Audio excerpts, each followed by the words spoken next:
তাহলে আমরা চ্যাপ্টার 3 তে চলে এসেছি। এই চ্যাপ্টারে আমরা কি শিখব? এই চ্যাপ্টারে আমরা শেখার চেষ্টা করব পাইথনে ভেরিয়েবল এবং ডেটা টাইপস। তো প্রথম এই পর্বে আমি মূলত ভেরিয়েবল নিয়েই আলোচনা করব। তাহলে শুরু করা যাক। What is variable actually?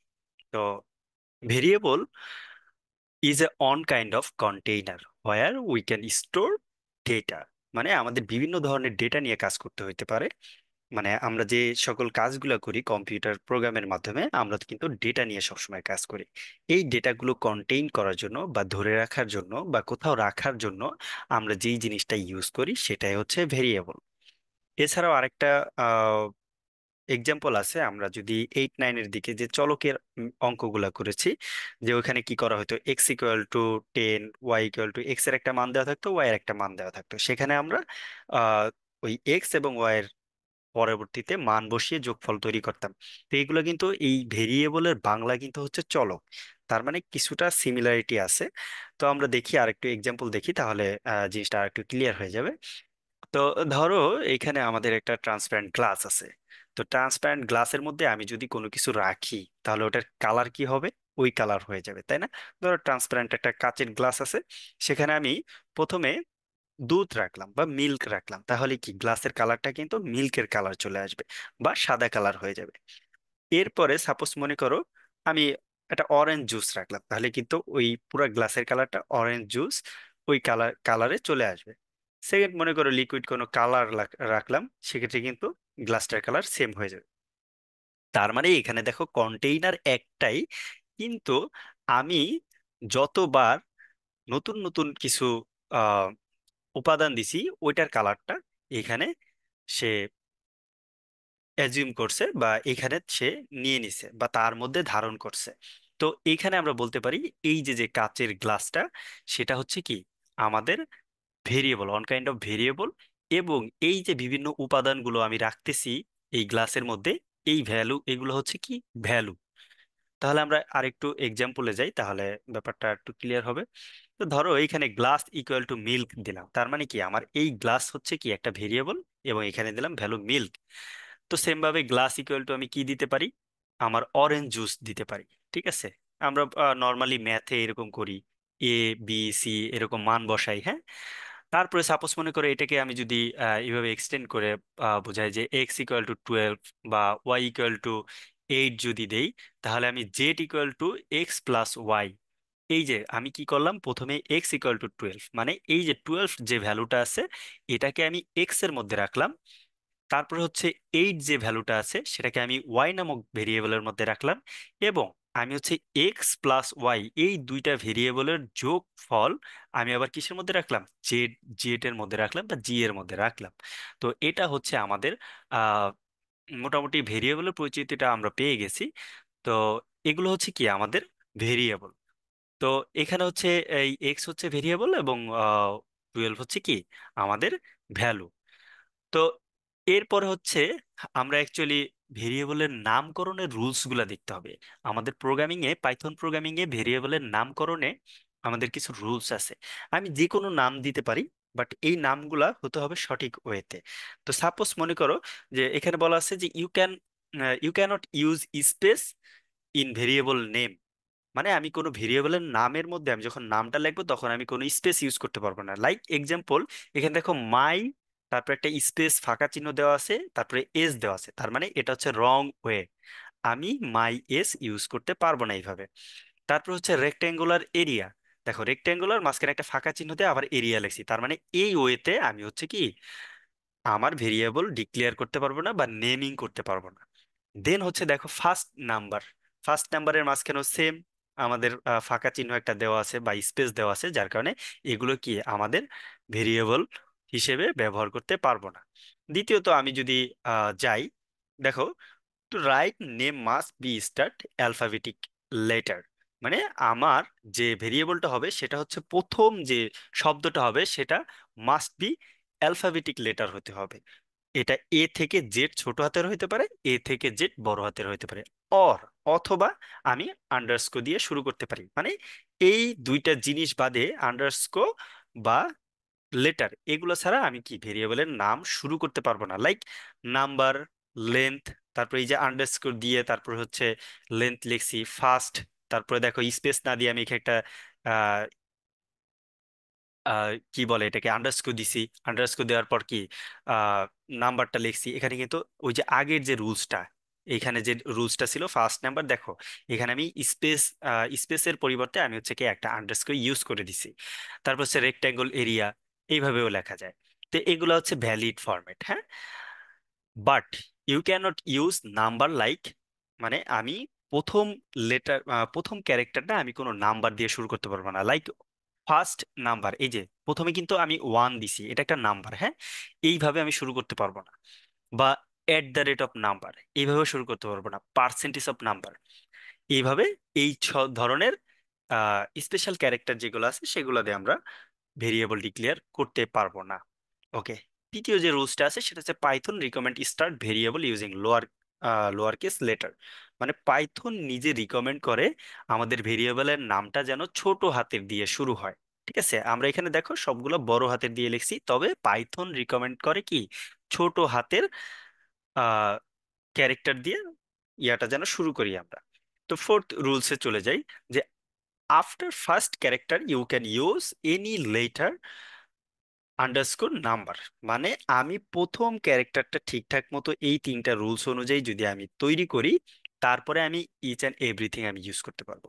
ঠিক আছে, সেটা কি, আমি কি করতে পারবো যে you can use letter underscore number, এই তিনটা ক্যাটাগরির আমি যে কোনো কিছু ইউজ করতে পারবো। দেখো প্রথমে আমি কি করছি, এ দিছি, এ দেওয়ার পর 2024 দিছি, এটা একটা নাম্বার, আমি নাম্বার ইউজ করছি ইচ্ছা মতো। তারপর একটা আন্ডারস্কোর দিছি, এটা তুমি চাইলে আরো বারবারও দিতে পারবা, কোনো সমস্যা নেই। তারপর হচ্ছে আমি একটা বড় হাতের লেটার দিছি, আবার নাম্বার দিছি, তার মানে এই সব ফরম্যাটে তুমি যে কোনো ভেরিয়েবল ডিক্লেয়ার করতে পারবা। তারপরে রুলসটা দেখি, উইদাউট আন্ডারস্কোর, মানে আন্ডারস্কোর বাদে you can not use any kind of special character, like those character, যে আমাদের স্পেশাল ক্যারেক্টার কোনগুলা, লাইক আমাদের এই যে সে এক্সক্লেমেটরি সাইন, তারপর হচ্ছে অ্যাট দ্য রেট, তারপরে হচ্ছে হ্যাশ চিহ্ন, তারপরে ধরো এই যে ডলার সাইন গুলা, পার্সেন্টেজ, এই ধরনের যাবতীয় যত ধরনের আমাদের ব্র্যাকেট থেকে শুরু করে এইগুলা হচ্ছে আমি ভেরিয়েবলের মধ্যে ব্যবহার করতে পারবো না। বাট এখানে শুধুমাত্র একটা স্পেশাল ক্যারেক্টার ইউজ করতে পারবা, সেটা হচ্ছে এই যে আন্ডারস্কোর। এই আন্ডারস্কোর আমরা সব জায়গায় ইউজ করছি, এই আন্ডারস্কোর আমরা যে কোনো যে। ওকে, পরবর্তীতে হচ্ছে আমাদের কেস সেনসিটিভ। তো কেস সেনসিটিভ কি, কেস সেনসিটিভ হচ্ছে যে আমাদের বড় হাতের ছোট হাতের যে লেখাগুলো আছে এগুলা একটা আর একটার সাথে মিল ম্যাচ হবে না। লাইক আমি যদি সাধারণ অর্থে আমরা যদি এই জিনিসটা দেখি, এ, বড় হাতের AGE, এটাও এস, এটাও এস, আমার কাছে এটাকে একই মনে হলেও এটা কিন্তু পাইথন প্রোগ্রামের কাছে দুইটা আলাদা আইডেন্টিফিকেশন। ঠিক আছে, এটা হচ্ছে কি একটা আইডেন্টিফিকেশন, এটা হচ্ছে আরেকটা আইডেন্টিফিকেশন। তো এটাই বোঝানো হয়েছে যে এই যে মাঝখানে এক্সক্লেমেটরি আর তারপরে টিকল দিয়ে এটা বোঝানো হয়েছে যে আমি বোঝানোর চেষ্টা করছি যে দুই পাশের জিনিসটা সেম না। ওকে। তারপর আরো একটা রুলস আছে, সেটা হচ্ছে we cannot use any Python keyword. আমরা কিওয়ার্ড এবং ইয়া সম্পর্কে আলোচনা করছি, আইডেন্টিফিকেশন সম্পর্কে আলোচনা করছি লাস্ট কিছু ভিডিওতে। সেখানে গিয়ে কারো যদি কিওয়ার্ড সম্পর্কে ধারণা না থাকে ওইখান থেকে সে দেখে নিয়ে আসতে পারো। তো এখানে দেখো লাগছি যে লাইক ইফ এলস, তারপরে ইফ, তারপর হচ্ছে ফর হোয়াইল ব্রেক কন্টিনিউ, এই যে এই ধরনের জাতীয় যে কিওয়ার্ড গুলা পাইথন নিজে ইউজ করে থাকে, ঠিক আছে, ওর নিজস্ব কিওয়ার্ড গুলা আমরা কি করতে পারবো না, ভেরিয়েবলের নাম হিসেবে ব্যবহার করতে পারবো না। এ হচ্ছে আমাদের মোটামুটি ভেরিয়েবল নামকরণের রুলস গুলো। ওকে। তো এবার আসো assign value to variable, variable নিয়ে কিভাবে কাজ করতে হয় এটা আমরা রাইট কোড প্র্যাকটিক্যাল, আমরা প্র্যাকটিক্যালি এই কাজটা করব। ওকে, আমি তোমাদের সরাসরি কোড এডিটরে নিয়ে যাচ্ছি। ওকে, তাহলে এইখানে আমি কি করছি, এখানে হচ্ছে আমি একটা ফোল্ডার ক্রিয়েট করে নিয়েছি পাইথন প্রোগ্রামিং নামে। এই ফোল্ডারটাকে আমি যদি কোড এডিটরে ওপেন করতে চাই, তাহলে অনেকের এখানে রাইট বাটন ক্লিক করলে ভিএস কোডের অপশন চলে আসবে, না আসলেও আমরা খুব শর্টকাট ওয়েতে একটা কমান্ডের মাধ্যমে আমরা এখানে ভিএস কোডে এই লোকেশনটা কি অন করে নিতে পারি। সেটার জন্য আমার সবচেয়ে পছন্দের একটা ওয়ে হচ্ছে আমরা এখানে ক্লিক করব, এই যে সার্চ বক্সটা এখানে এই যে যে পুরোটা সিলেক্ট হয়ে গেছে, পার্টটা, এখানে আমি লিখবো সিএমডি। ক্লিক করব, আমার একটা সিএমডি ওপেন হবে, এখানে আমি লিখবো CODE, কোড স্পেস ডট। এটা দেওয়ার সাথে সাথে আমার এই কারেন্ট পার্টটা আমার হচ্ছে কোথায় শো হবে, আমার হচ্ছে এই যে পাইথন ফোল্ডারটা এই ভিএস কোডে কি ওপেন হয়ে গেল। ওকে, এখন আমি কি করব, এখন আমি এখানে ধরো আমি একটা পাইথন ফাইল তৈরি করব। পাইথন ফাইল কিভাবে তৈরি করতে হয় এটা সবাই জানো। সাপোজ মনে করো লিখলাম ভেরিয়েবল ডট পাই। আমি একটা ভেরিয়েবলের জন্য এটা পাইথন ফাইল তৈরি করলাম। ওকে, তো ভেরিয়েবল কিভাবে ডিক্লেয়ার করতে হয় আমরা দেখছি। তো সাপোজ মনে করো আমি একটা ভেরিয়েবল ডিক্লেয়ার করব যে এক্স এক্স ইকুয়াল টু মনে করো যে দিলাম 10। ওকে, এক্স ইকুয়াল টু 10 দিলাম। এখন এই এক্স এর মান যে 10 হয়েছে এটা আমি কিভাবে বুঝবো? সবসময় আমরা একটা কাজ করি, সেটা হচ্ছে কি আমাদের প্রিন্ট করে দেখি, কনসোলে কি প্রিন্ট করে দেখি আসলে জিনিসটা সঠিক হয়েছে কিনা। ওকে, আমরা হচ্ছে এখানে কি করব, এটাকে কেটে দিই। আমরা এখানে প্রিন্ট ফাংশন ইউজ করব, প্রিন্ট। দেখো আমাদের কোড এডিটর সাজেস্ট করতেছে, তো আমি প্রিন্ট ইউজ করব। প্রিন্ট ফাংশনের মধ্যে আমি এখানে দিয়ে দেবো এক্স। তার মানে আমার এই এক্স এর ভ্যালুটা এখানে আমি দেখতে চাই। তো এর জন্য কি করব, এর জন্য হচ্ছে এই যে এখানে রান বাটন আছে, এখান থেকেও রান করতে পারি বা কমান্ড লাইন থেকে আমি রান করতে পারি, দুইভাবে দেখাইছি। তো যেহেতু ইজি ওয়ে, এখানে রানে ক্লিক করলে আমার এই জিনিসটা রান হয়ে যাবে। দেখো আমাদের এই জিনিসটা রান হয়ে গেছে এবং এখানে শো করতেছি কি 10। আমি যদি এখানে এরকম লিখি যে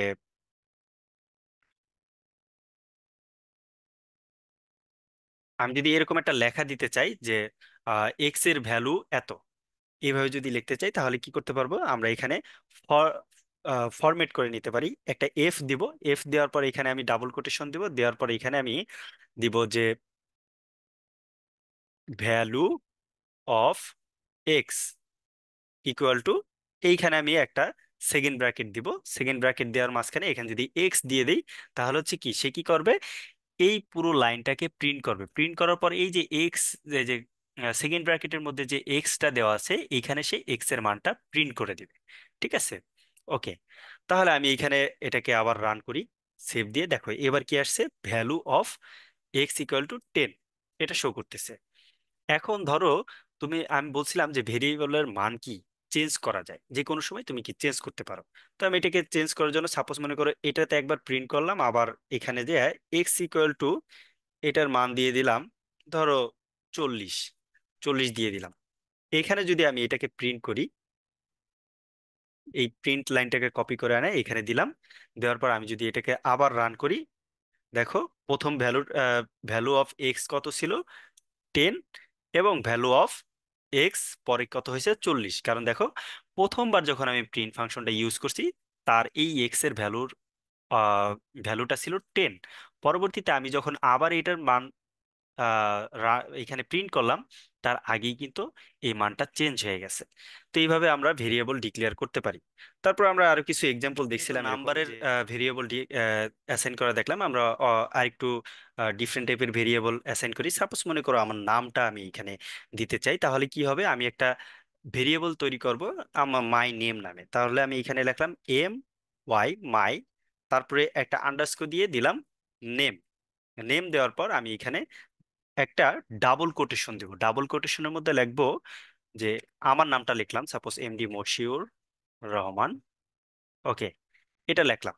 এটা লেখার পর আমি যদি এখানে প্রিন্ট করি, প্রিন্ট মাই নেম, এবং এটাকে রান করি, দেখো এখানে দেখাচ্ছে MD মশিউর রহমান। বাট আমরা কিন্তু বলছিলাম যে ভেরিয়েবলের নামের মাঝখানে কোনো ফাঁকা চিহ্ন দেওয়া যাবে না। আমরা কি এখানে ফাঁকা চিহ্ন দিছি? দেই নাই। আমরা এখানে কি করছি, একটা আন্ডারস্কোর দিছিলাম। আমি এটাকে কমেন্ট করে রাখি। বাই দ্য ওয়ে, কমেন্ট করতে হয় কিভাবে, কমেন্ট করতে হয় যে কোনো লাইনের শুরুতে যদি আমরা একটা হ্যাশ ইউজ করি তাহলে ওই লাইনটা কমেন্ট হয়ে যাবে। এই কমেন্টের মানে হচ্ছে যে কম ইন্টারপ্রেটার যখন রান করবে তখন এই লাইনটাকে স্কিপ করে যাবে, এটার কোনো ভ্যালু নাই তার কাছে। তার মানে আমরা কোডের মধ্যে কিছু দিক নির্দেশনা দেওয়ার জন্য বা ইনস্ট্রাকশন পরবর্তীতে কাজ করার জন্য আমরা কিছু ছোটখাটো নোট করে রাখতে পারি। তো আমরা বলছিলাম যে এইখানে ভেরিয়েবলে ফেরত আসি, যে ভেরিয়েবলের মাঝখানে কি দুইটা যে ভেরিয়েবলের নেমিং সিস্টেমটা সেখানে আমি স্পেস দিতে পারবো না। আমি যদি এটাকে কেটে একটা স্পেস দিই, দেখো অলরেডি কিন্তু লাল কালার হয়ে গেছে। আমি যদি এটাকে রান করি, দেখো কি লেখছে যে এই যে মাই নেম এখানে কি ইনভ্যালিড সিনট্যাক্স। তার মানে কি এটা একটা ভ্যালিড সিনট্যাক্স না।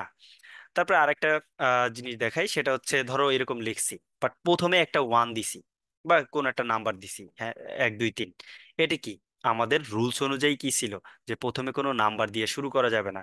তো আমি এটাকে রান করি, রান করার পর দেখো সেম ভাবে ইনভ্যালিড ডেসিমাল লিটারাল, মানে প্রথম দিকে আমি শুরুতে এই যে কোনো নাম্বার দিয়ে শুরু করতে পারবো না। আমি চাইলে কি এখানে আন্ডারস্কোর দিয়ে শুরু করতেই পারি। দেখো এখন এরর গুলা চলে গেছে। আমি এরর গুলা জাস্ট দেখানোর ট্রাই করতেছি যে কি হবে আসলে এরকম করলে।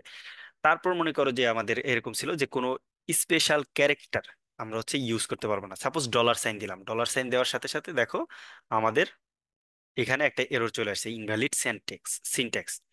তো মনে করো আমি মাঝখানে মাঝখানে একটা পার্সেন্টেজ দিলাম, পার্সেন্টেজ দেওয়ার পরে এবার যদি রান করি সেম ভাবে ক্যানট অ্যাসাইন এক্সপ্রেশন হিয়ার, যে আমরা এই যে এইগুলো হচ্ছে কি এক ধরনের অপারেটর, আমরা পরবর্তীতে পড়বো আরো যখন ক্লাসগুলো করব তখন দেখবা যে ওইখানে এইগুলো ক্লিয়ার হয়ে যাবে। তো এইগুলো আমরা কি ইউজ করতে পারবো না, শুধুমাত্র আন্ডারস্কোর ইউজ করতে পারবো। তো আমরা একটা মজার জিনিস প্রিন্ট করি এখানে। সাপোজ মনে করো তোমার তোমার একটা অ্যাপ্লিকেশন আছে, আমরা এখানে একটা আন্ডারস্কোর দিয়ে দিই, সেম নাম করে দিই।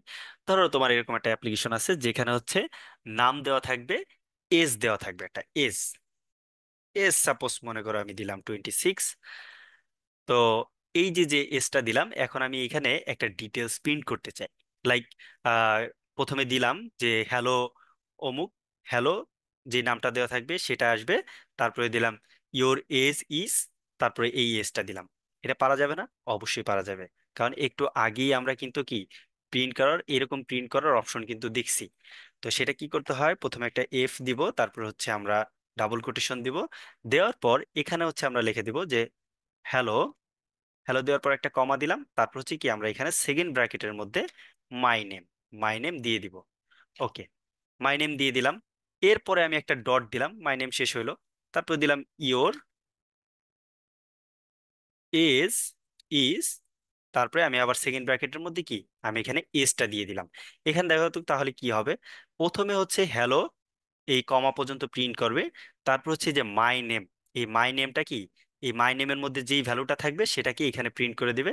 ইওর এজ ইজ, এখানে যে এজটা থাকবে সেই এজটা প্রিন্ট করে দিবে। আমরা একটু রান করে দেখি, আহ ক্লিন করে নেই। ওকে, একটু রান করলাম, রান করার পর দেখো লেখা যাচ্ছে কি hello MD Moshiur Rahman, your age is 26। তো আমি এখানে কি করতে পারি, আমি এই মশিউর রহমান বাদ দিয়ে আমি যদি লিখে দিই আব্দুল করিম, এবং এখানে 26 এর জায়গায় যদি 29 দিয়ে দিই, এবং আমি যদি আবার রান করি, এখানে দেখো কি আসছে, hello Abdul Karim, your age is 29।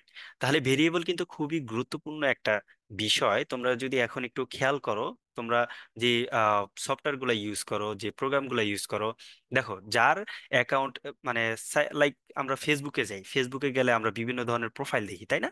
আমার প্রোফাইলের ডিজাইন আরেকজনের প্রোফাইলের ডিজাইন সেম থাকে, প্রোফাইল পিকচার সব সেম থাকে, কিন্তু নাম কিন্তু, মানে ডিজাইনটা সেম থাকে কিন্তু ভ্যালুটা কিন্তু চেঞ্জ থাকে। আমার প্রোফাইলে আমার পিকচার থাকে, আমার বন্ধুর প্রোফাইলে বন্ধুর প্রোফাইল পিকচার থাকে, আমার নামের জায়গায় আমার নাম থাকে, আর আমার বন্ধুর নামের জায়গায় কি বন্ধুর নাম থাকে। তাহলে এটা কিন্তু একটা ভেরিয়েন্ট আসে, হ্যাঁ, ভেরিয়েবল টাইপের জিনিসপত্র দিয়ে তৈরি করা। তার মানে বুঝতেই পারতেছো ভেরিয়েবল হচ্ছে প্রথম টার্ম। আমি 5টা প্লেয়ারের কথা বলি সবসময়, ওই 5টা পিলারের মধ্যে প্রথম পিলারটা হচ্ছে প্রোগ্রামিং এর ভেরিয়েবল। তো আশা করি ভেরিয়েবল নিয়ে আরো সামনে কাজ করব আমরা যখন, তখন ভেরিয়েবলটা আস্তে আস্তে ক্লিয়ার হয়ে যাবে। এর পরের ভিডিওতে আমরা হচ্ছে ডেটা টাইপস নিয়ে আলোচনা করব। ঠিক আছে, সে পর্যন্ত সবাই ভালো থাকো, সুস্থ থাকো, আল্লাহ হাফেজ।